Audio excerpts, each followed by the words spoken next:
There is nothing wrong with your internet. Do not attempt to adjust your settings. We are controlling the podcast. We control the squealing and the screams. We can make your heart flutter, your eyes blur from tears, or sharpen your mind to crystal clarity. For the next hour, sit back. We are in control of what you hear. We repeat, there is nothing wrong with your settings. You are about to experience the awe and mystery known as the female mind. You are now entering the Fangirl Zone. Rarely going where no one has gone before. Welcome to the Captain's Chair, a podcast on all shows in the Star Trek universe on the Fangirl Zone. I'm Chief Engineer Steve, and joining me on this mission into the unknown is... I'm Redshirt Dave. And I'm Sean Fangirl S. And today we'll be discussing episode 9 of season 2 of Star Trek Lower Deck. Well, what an episode. What did you guys think about it, Dave? I know we're not rating it, but if we were, I would give it 5 out of 5 enormous clay spheres from Shaq. Oh, man, I think they really knocked this one out of the park. It was so funny, so clever. And I watched all the way through the credits, too, because I just wanted to see that, because I thought that was so hilarious. I don't know. Hoping something was going to happen. Yeah, I know, but nope. That was so clever. Great episode. Sean? Oh, I really liked it. I was cracking up how it's like, oh, okay, yeah, you see basically our group on every ship is basically how it was working. And yes, again, with the final credit scene, I was like, I just wanted one to open up their eye and maybe sigh a little, or just open the eye, look around, and close it again, something. But I just loved how it worked out with this whole thing, because I'm like, yeah, this is perfect. And Steve brought up something off air, which we'll talk about when we get there, because I think this might happen, Steve. Just throw that out there. Yeah. And I really enjoyed this episode as well. It was a lot of fun. Though I do kind of think it's, of course, leading into the season finale. And so we see the Klingon guy actually take over his ship. Mm-hmm. And we see the Vulcan save her ship with what she's doing. But we didn't see any of our lower deckers doing great things. So I'm thinking that's going to happen in the next episode. We'll see. Now you got me thinking. That's why it smells like wood burning around here. We don't get any indication, but where do you think the Vulcan is going? That's what Steve was saying. Yeah, I want to see the Vulcan on the Cerritos. Sorry. That would be the perfect place for her. Yeah, Beckett would just definitely bond with her big time. Would she be one of our lower deck people? And like, oh hell my God. Oh my God. She would lose it with our group though. She's like, oh. Her and Tendy. So episode 9, 3 ship, or wej Duj, Juj. Wedgie? Klingon. Wedgie Judgy. Boimler tries to find a bridge buddy while the USS Cerritos crew has downtime during a long work trip. Okay. So we're going to be talking about all sorts of fun stuff, and I am not going to pronounce anything right. Fair warning. Captain's log. The Cerritos is beginning a 12-hour warp en route to a planetary survey in the Kataran system. That's about all the relaxing tones you're going to get from me now. But with little to do in the vacant stretch of space, I've approved some R&R for the crew. Yay! In the mess hall, the lower deckers are discussing what to do during their free time. Boimler finds out that Mariner, Rutherford, and Tendi each have plans with senior officers. Mariner has plans for mother-daughter time with Freeman. I don't know if she chose that herself. No. Rutherford is to try a soup recipe for Billup, then attend a pottery session with Shaq. And Tendi has been invited by Dr. Tiana to go to the holodeck together. Okay, this all sounds great, right? I'm starting to wonder what is going to happen exactly. Boimler laments over his lack of socialization with senior officers and wonders about serving on ships with built-in social structures, such as those belonging to Binars or Klingon. Mariner expresses skepticism that Boimler would enjoy serving on a Klingon ship. Yeah. And this is when all the fun starts to begin. We get to see a Klingon bird of prey. and the Ixchitar, a Klingon lower deck crew, getting ready to start their own duties, discussing what they'll be doing. Maha'a.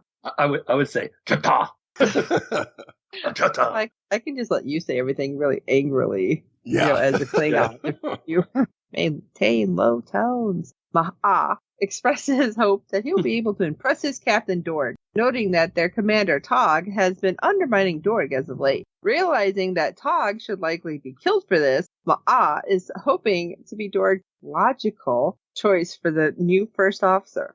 Logical? What? Yeah. What? I think that it was the Klingon that was sharpening his teeth with a file. That was hilarious. That was starting to laugh and had the rest of the lower deckers laugh at the statement, comparing it to something a Vulcan would say. Yep. And in another part of space, lo and behold, we have a Vulcan lower deck crew in a Vulcan cruiser, Chaval. They're focusing on their work. They're so not like our people. No. Lower decker Tulin forgoes her duties to monitor a tertiary impulse system. Instead, works to enhance the long-range sensors with her algorithm, which leads to the detection of a surge of Metatron particles in system 7743.8. She's then criticized by one of the other officers, but Tulin says, instead of monitoring a redundant system, my time would be better spent improving our sensors. And they kept saying sensors. Yeah. I'm like, why are they saying it that Vulcan thing. Oh, okay. Yeah, their wordplay or their dissing is pretty sharper than their ears, let's say. Yeah. Yes, ladies and gentlemen, that is Redshirt Dave. So if you don't like the dad joke, you can email us to let us know. Anyway, another of our crewmates looks at our readings and says the Metatron readings are within acceptable parameters. Tulin, however, notes that the system has never produced such a large reading of anomalous energy, and something about it, quote, feels off, unquote. Another officer, Tagai, objects at her judging with a feeling, though Tulin says it's illogical to ignore these readings and leaves to inform her captain. As she leaves, they remark that she has lost control of herself, which I loved it, and they all do the eyebrow cock. Like, I'm laughing, and my husband's like, wait, lost control? What? How was that funny? I'm like, that's the point, hon. Back on the, Dave, do the angry Vulcan. Chata! Ma'a enters the bridge to fight to the death between Dorg and Tog. Tog calls Dorg dishonorable and charges him with a knife, but Dorg manages to take the knife from him and stab Tog in the chest, killing him. It was all very Klingon. Dorg addresses his bridge crew and says that Tog forgot what it meant to be Klingon, and that he will need a loyal first officer who doesn't spit in the face of duty, offering the position to the officer who impresses him the most. After Dorg orders the disposal of Tog's corpse, Ma'a volunteers for the job and drags Tog's body away, albeit with some difficulty. Yeah, I love that. Yeah, pink bloodstream. Back on the Cerritos, Boimler approaches Keishan in the lounge, hoping to socialize with him, gives him a drink, and impresses Keishan with his knowledge of the Temerian language. Well, kind of. Keishan continues to speak with him, but when Boimler attempts to respond, he unknowingly makes a statement about Keishan's weight and offends him in the process. Keishan leaves angrily while Boimler tries to apologize. I'm like, yeah, you weren't doing a very good job. No. Yep. L against the forehead, Boimler. Boimler then decides to join Rutherford, who is with numerous other officers, and Shaq as they make pottery. Boimler is impressed with Shaq's skills and asks if he learned to make pottery on Bajor. However, after he asks this, Shaq gets infuriated and says that while he lived on Bajor, he had little time for anything other than fighting the Cardassian occupation of Bajor in the Bajorian resistance. And then he rushes to attack Boimler, and Rutherford yells at Boimler to run. This is serious. It's not a joke. Yeah. Move it. This is not a drill. As Boimler runs out of the room, Rutherford manages to calm Shax down, and Shax sits back down, intending to make an ashtray for his incense in the shape of a puppy. Yeah, the whole thing with him throwing some pottery and making different shapes, I'm like, what is happening? I know. Bizarre character. Yes. Like, I was just laughing, like, whoa, okay. Yeah. But Was he making a scratching post for the doctor? Oh my God, I didn't think about that. God, now that's going to be in my head. Yep. That'll be coming up at the end of the episode, by the way. Of course. Back on the Chita, Dorg is feeding his targ, and Maha compares it to Kor's hound at the Battle of Bach.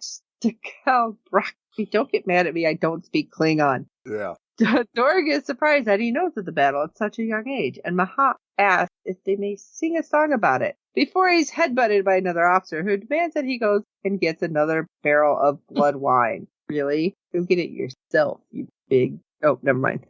On the Cheval, Talin's captain is asking why she modified the long-range sensors when that is not part of her duty. And she responds that she had a gut feeling that improving their sensor range would prove illuminating. How did these guys ever get into space? Yeah. The Vulcans, I mean, good grief. Why are you trying to do something like that? Yeah. Makes you think they got it from somebody else, Warp Drive. Right. Yeah. Romulans? Oh my God. Are they like a different version of the Packlets? What? He further clarifies that the reading she picked up originated in a region of space that has never experienced a comparable phenomenon, and that ignoring it would be illogical. Relenting, the captain orders his helm to adjust course to investigate the reading, but warns Talin that his decision is not an endorsement of her behavior, and orders her to spend the next 2 days in meditation. I'm sure that's going to go over well. Yep. This is when you need the doctor from the original Star Trek, Bones, to appear and say something about Vulcans. How do you out of your Vulcan mind?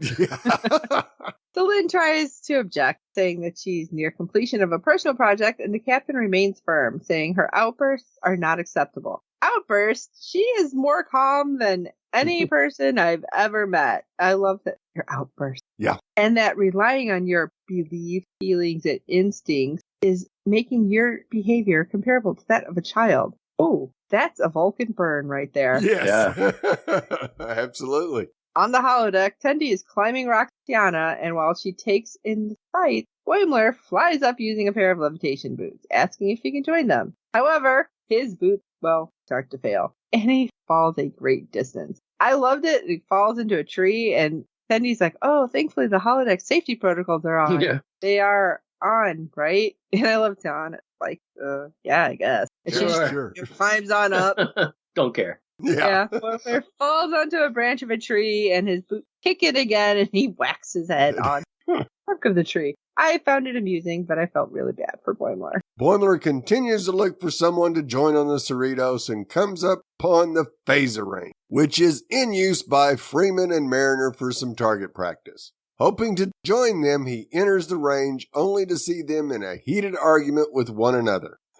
What an argument. Wow, I know. And I've seen it in real life, too, between my wife and her mother. Oh. I'm like, wow, you guys are vicious. Yeah.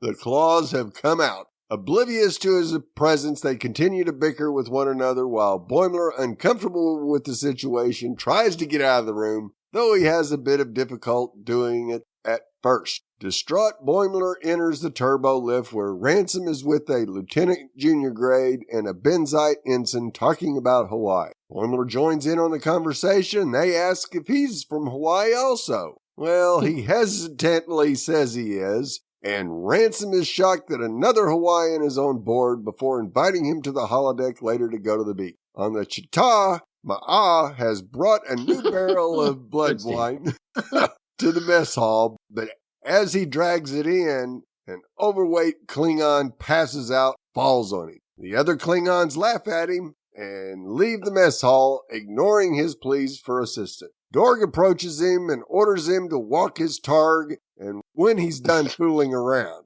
Ma'a accepts, and the targ happily approaches Ma'a, licking his face. Well, he tries to get the big overweight Klingon off his back.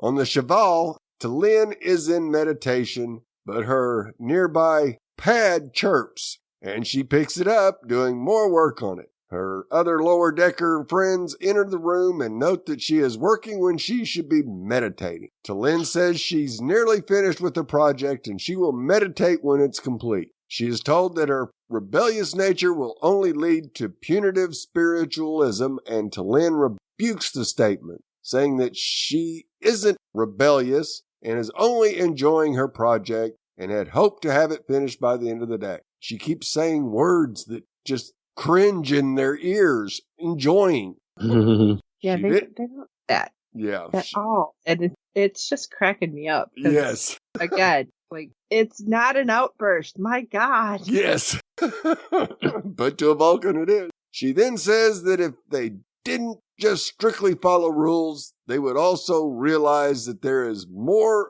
for them to learn and achieve, offering to become her confidant, comparing herself to a Chadish of Klingon. T'Lyn is told that they are not Klingon, but she responds that they are also not Borg drones and do not have to blindly follow orders, saying that logic is the beginning of wisdom, not the end. Her friends say that the Vulcan High Command will be interested in learning more about her relaxed attitude, and T'Lyn asks if she intends to have her reported. Friends tell her that she's clearly unstable and that the entire crew has noticed her behavior, though T'Lyn is unconcerned with what the crew thinks of her. This is really bizarre. I mean, they really take it to the limit. Oh, absolutely they did with this. We've seen other Vulcans, especially the ones that deal with humans, and one that actually married one. Right. Realize that there is room for some of this behavior. But these guys, wow. I would use friends in air quotes. Yeah, absolutely. She is definitely, she's not overtly emotional, but boy, she uses the words. Yeah, the counter burns are awesome. Yes, absolutely. Back on the Cerritos, Boimler is fretting about the upcoming hangout on the holodeck, and Rutherford asks why he didn't just say he wasn't from Hawaii. Boimler responds that it just happened too fast for him to do anything about it. His first choice is to lie. Yes. As they talk, Freeman calls Mariner to report to her ready room for hanging out. Moans about how this trip is the longest of her life. What if that went across the ship? Yes. Their location. Yep. As she leaves, Tandy and Rutherford recommend Boimler to be truthful to Ransom, saying that it's better to be true to himself than to simply have a friend who is a commander, to which Boimler agreed. Ultimately, Boimler dresses in the Hawaiian shirt and reports to the holodeck with Ransom and is given a Mai Tai. Yeah, I want to go to the bar. Yeah. On What If, and I want to hang out with these guys too. Dorg is sitting in his quarters listening to the Klingon opera when Mahat enters, having finished walking his targ. Buddy. Dorg throws a bottle of blown wine at a screen which is displaying a map of the quadrant and expresses frustration that the Klingon Empire no longer controls that quadrant with fear and power as it once did. Mahat assures him that the Empire is as fierce as ever, but Dorg only replies with the Klingon joining Starfleet and studying Bajoran academies, they've lost their respect for tradition. Mahat agrees that it's troubling to see a proud cast of warriors lose their Lurdesh, which impresses Dorg. He says Mahat has a warrior spirit despite being weaker, smaller, and slower than the other officers, and says that he could be a captain of his own ship one day. There's a backhanded compliment. Oh, yeah. At the moment, the Chata is hailed about an incoming message, and Dorg has sent to his quarters via a private channel. A Packlet named Rebner appears on screen and asks they are ready to give him presents. Jesus. We're ready for presents. Dorg says that he'll discuss their transaction in person and that he will beam over with Mahat, who he declares to be his new first officer. Wow. As they leave Dorg's quarters, Mahat expresses disgust at the Packlets as they have no honor and asks if they are planning to commandeer the ship. Dorg responds that as cowardly and foolish as the Packlets are, and not too bright, they still have their uses. Dorg sees the Packlets. You know, I would like to see the Vulcans get their warp technology for the Packlets. That would be the ultimate burn. Yes. Dorg sees that the Packlets have an insatiable hunger for power and intends to use that. He reveals that he has been giving weapons and information to the Packlets so they can throw the quadrant in disarray. And when I saw that, I'm like, oh my God, there's serialization of a plot line. Yes. There's a series. How about that? Absolutely. I like it. Yep. Mahat is confused why Dorg is helping with the Packlets, and Dorg notes that the Federation is getting destabilized, which will allow the Klingon Empire to claim the region. Mahat protests, saying that the Klingons don't rely on others to fight their battles for them, and Dorg replies that is precisely why the Federation has no clue that they are being manipulated as such. Then they beam off the Chata. On the Cerritos, Mariner and Freeman are playing a game of Clue. When an officer contacts Freeman saying they have detected an anomalous energy reading and asks if they should investigate. Not only was this episode funny, but they were like, what if, and pulling all these strings together. That's good writing. Yep, really was. I thought that was interesting that they were finally doing that because, we thought this whole time that it was going to pretty much just be like one off. Yeah. Eager for a change of pace, both Mariner and Freeman quit their game and get ready to return to duty. But before Mariner leaves, Freeman tells her that she had a great time with her, and Mariner says the same. Aww. Dorg and Maha beam to the clump ship, Pakled, and Rebner greets them, saying that they need another boomer. Dorg refuses, saying that they gave him a Veruvian bomb and that one is enough. Rebner tells them they used it by testing it on a asteroid, and afterwards it was stopped working. I was cracking up. No. Because I'm like, oh my God, they really are just so stupidly written. Like, my name is Rebner. Yes, we've met before. Yeah. Dorg frustratingly tells them that bombs can only be used once, but regularly contacts his ship to transport another bomb on board. Maha I wouldn't do it when I was on there. I'd be afraid they'd blow me up. I know. How does this work again? Maha advises Dorg that a Veruvian bomb emits high amounts of metron particles and that other ships may come to investigate. As he says this, a red alarm goes off. Red alarm! I love red alarm. I know, so dumb. The Cerritos drops out of warp to see the Pakled and Chata beside one another, and the Dorg orders for their communication to be blocked in case they need to take out the Cerrito. Freeman is surprised to see the Pakleds, and they are seemingly attacking the Klingons now, and has the Cerritos hail the Chata. Getting no response, Freeman asks them if they are in need of assistance. As she asks it, both ships power up their weapons, and Freedom orders for the shields to be raised, going red alert. How many times have we seen that on Star Trek, from the original series to Next Generation? Hey, they're powering weapons. Yep. Shields up, red alert. The classic. The Chata and the Pakled open fire on the Cerritos, and throughout the ship, all off-duty officers rush to their battle stations, which was also hilarious, because they're all indulging whatever it is they're into. Yeah. Nobody ran out naked. Still had mud or the clay all on his hands. Yep. Can you imagine if we saw a callback to a previous episode and when a whole bunch of them ran out naked out of a room? Yeah.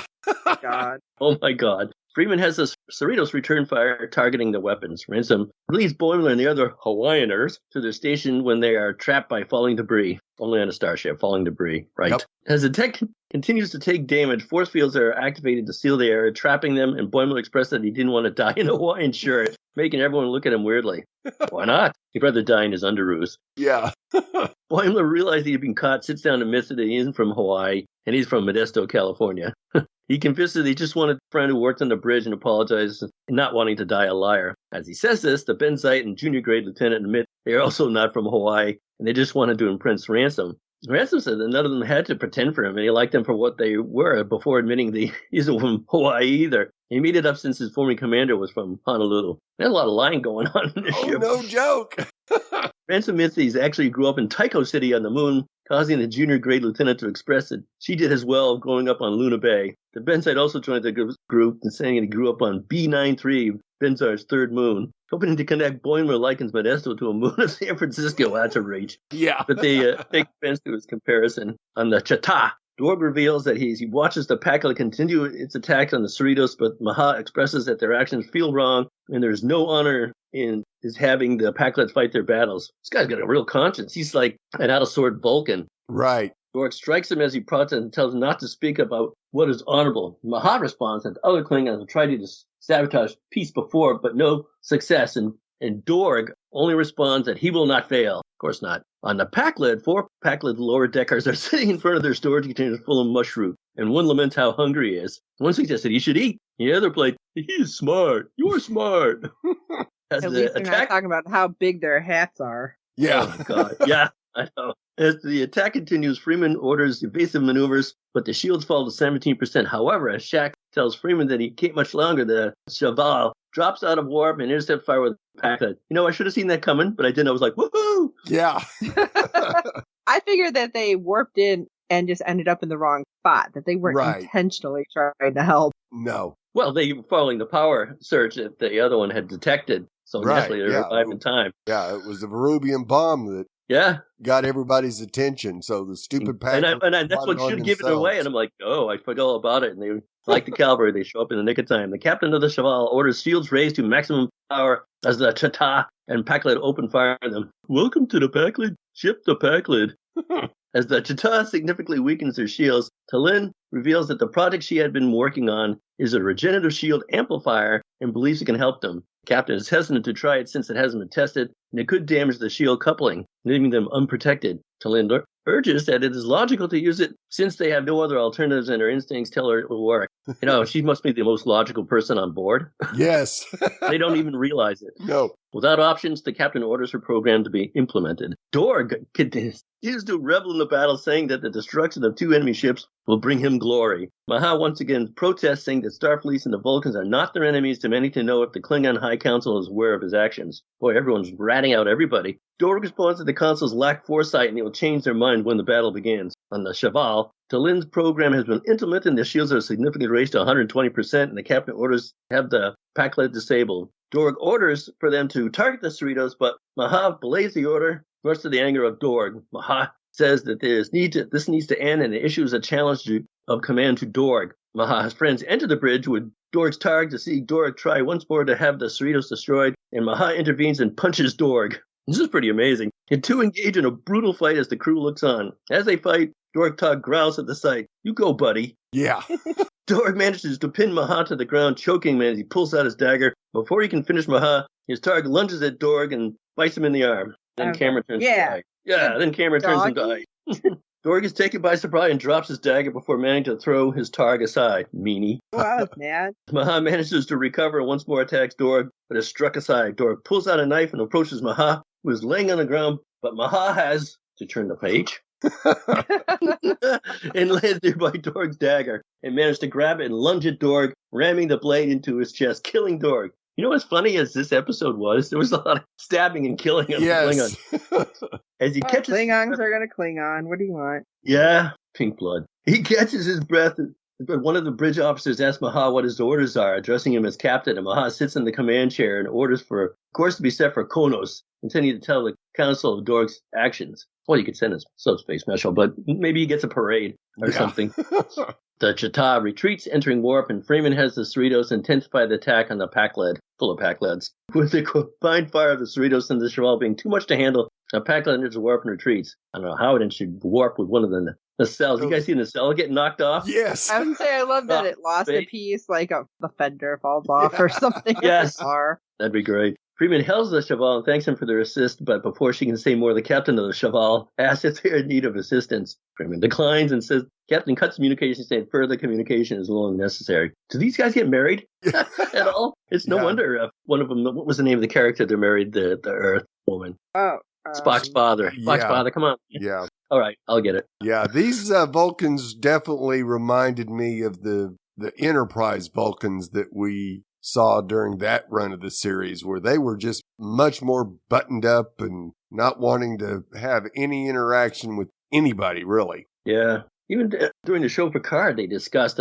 long ago how they struggled with I can't call it their humanity, but with their emotions. Yeah, right? yeah. But there were still people, and they had a revolt, and there were still terrorists that thought the Picard era Vulcans were too chummy, I guess. Yep. Interesting history. So, back to the show. Freeman orders the crew to begin to assess damage and begin repair before she ponders the revelation of the Klingons helping the Packlets. Yeah, that'll come back. Jax finds it strange that they broke off their attack and retreated, noting how the Klingons typically like to die in battle. That's right. Freeman wonders if it wasn't realized it wasn't their fight and realized she needs to brief Starfleet. Everyone's running home to form a command. Except for the Packlet, they don't know the way. On the Cheval, Talin's captain commends her for her program, saying that she had been following her instincts. It is likely they wouldn't have survived their encounter, but says their inability to control her emotions has become too much of a liability and moves her from duty. Wow. Talin begins to protest, but the captain responds that her perceived victory will only fuel further impulsive behavior, and there's no place for that behavior on his ship. Talin says she will gather her belongings and prepare to return to Vulcan, though her captain says she will not be returning to Vulcan. What?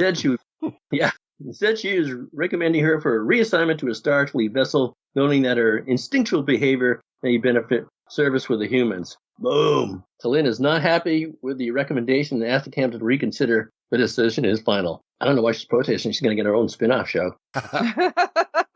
As Talin leaves the chamber, she sarcastically salutes him. Yeah. Oh my gosh. Can't wait to see those guys together. Exactly what Jason said to me. He goes, did she just basically tell him to F off? Yes. Like saying it that way? I'm like, yep. Absolutely. In the Cerritos mess hall, Boimler is back with Mariner, Tendi, and Rutherford and laments how close he was to becoming friends with Ransom, and Mariner cheers him up by saying that he doesn't need a bridge buddy since he has them. She then promised that the next time they have a long-haul trip, they will do something together. Boimler is appreciative and leaves to grab a drink, still disappointed. As he waits for a drink, a cadet nervously walks up and tells Boimler that he's been having trouble keeping up with his duty schedule, and the Ransom told him that Boimler was the most organized officer on the ship and a great officer. That's two in a row, Captain and him, Ransom. Yep. Oh, I definitely want to see him become a lieutenant. Yes. That'd be just want to see him have that room just in case Mariner and him have a moment. Yep, we'll see a naked Boimler in the room. It'll really be William. Oh my God, no. I know it's animated, but holy crap, that is just burned in my head. It's like, why? You got Cirque du Soleil stuff happening. It's like, no, please. I didn't notice that was a cadet. I just thought it was a crewman, and I said to myself, oh my God, we're seeing a regular crewman? Yeah, that's what I thought at first, I was thinking it was like how, is that a cadet like what Wesley Crusher was? Yeah. Like, okay. Yeah, that's what I was thinking. It was like somebody who was just trying out, let's see if I can do this. But like, I think they even gave him some pimples and stuff.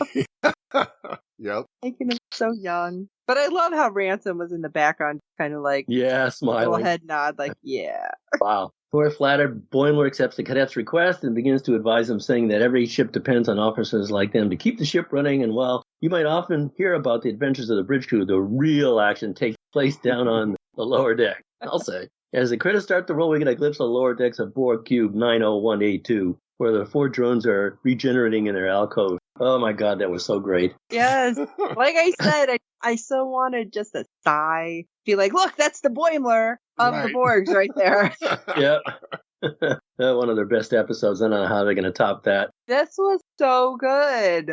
And again, palate cleanser for the week. Because I was cracking up. Like every time I was watching like the other one, I'm like, okay, it's lower deck. This group of lower deck is going to be a little bit different. Nope. I'm like, love it. Love it.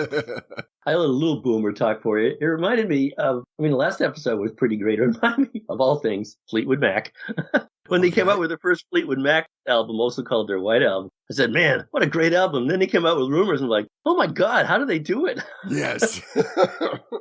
I hope some of our listeners know what Fleetwood Mac is. Yeah, they do. Of course they do. Sure they do. Sure they do. Anyway, we get some Easter eggs. T'Lyn quotes Spock from Star Trek VI, The Undiscovered Country, saying, logic is the bidding of wisdom, not the end. So classic. And also, the captain of the Cheval has a copy of the Kir Shara in his quarters. Dr. Tanner's rock climbing holodeck program is reminiscent of Kirk climbing El Capitan in Star Trek V, The Final Frontier, as Boimler's Go Climb a Rock t-shirt and hover boots. Wow. They must have a sizable thread wall themselves. Captain Freeman's Ritos t-shirt echoes the Disco t-shirt worn on Star Trek Discovery. I'm going to have to go to their online shop. Dora quotes from William Shakespeare's play, Julius Caesar, cry havoc and let slip the dogs of war. The same line, among many other lines from Shakespeare, was quoted by General Chang in Star Trek VI, The Undiscovered Country. Didn't he say that in The Sound of Music, too? Maha mentions other Klingons have tried to destroy peace between the Federation and the Klingon Empire, as seen previously in the House of Duras and General Chang. Assuming that the end scene with the Cube 90182 is set at the same time as the rest of the episode, this is the first on-screen portrayal of an operational Borg cube in any setting subsequent to the Star Trek Voyager finale, Endgame, though the submatrix collapse of the artifact would have occurred after Endgame as well. When the red alert sounds, the crew members of the Cerritos hurry to their posts still in their leisure clothing or their costume. This is a bit reminiscent of Picard and his officers in old Navy uniforms in Star Trek Generations. I thought they looked good in those, too. Yep. I love that when they were running in the halls, you even see some come out in like Elizabethan costumes. Oh, my God. It's so fun. I was just cracking up. I'm like, oh, my God, they're really like, I feel like it's like ripping on all of them just a little bit. All the old shows when they did stuff like that. The Vulcan cruiser appears in much the same way that between the Packlet and the Cerritos as the Enterprise E between the Borg Cube and the Defiant in Star Trek First Contact, which was super heroic. Yes. Even though the Vulcans didn't know they were doing it. Yeah, I know. Well, we got any other thoughts on this episode? Or what we might see in the finale? Yeah, I hope we see a Vulcan on the crew of the Cerritos. Yes. Yes. Maybe a I'm Klingon, excited. too. You know, we're going to have to count how many... Sad. We'll have to count how many times she raises her eyebrow. Yes. At Becky. At all of them. Come on, let's be honest. She'll have to make a friend with somebody, though. Rutherford. And that'll piss Tindy off. Ooh. Ooh, yeah, that's good. It could be Boimler and piss off Mariner. Yeah, it sure could be. Oh, wait, what if it's that other guy? I forget his name. The one that was kind of with our crew while Boimler was gone. Oh, that Mariner. Yeah. Jet. What if she just like makes friends with him? I think that's going to piss all of them off. Yeah. Now we're going to see bring back Jet hashtags on Twitter. Yes.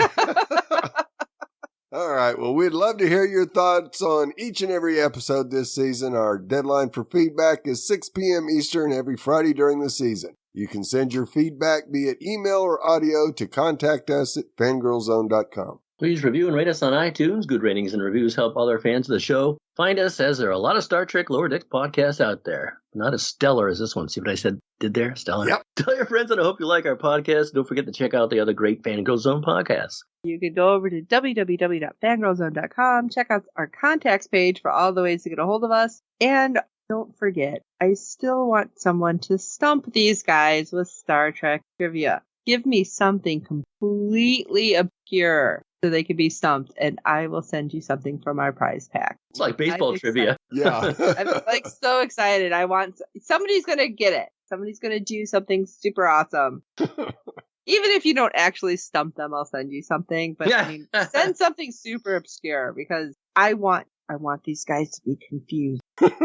Not just me. This is getting personal. Yeah. Well, the 10th episode is on October 14th, and it is titled I, Vulcan. So until then, remember... This is Chief Engineer Steve. Logic is the beginning of wisdom, not the end. This is Sean Fangirl S, and I've got a bad feeling. This is Redshirt Dave, and Dr. Ta'ana can use my scratch post any day. Oh my god!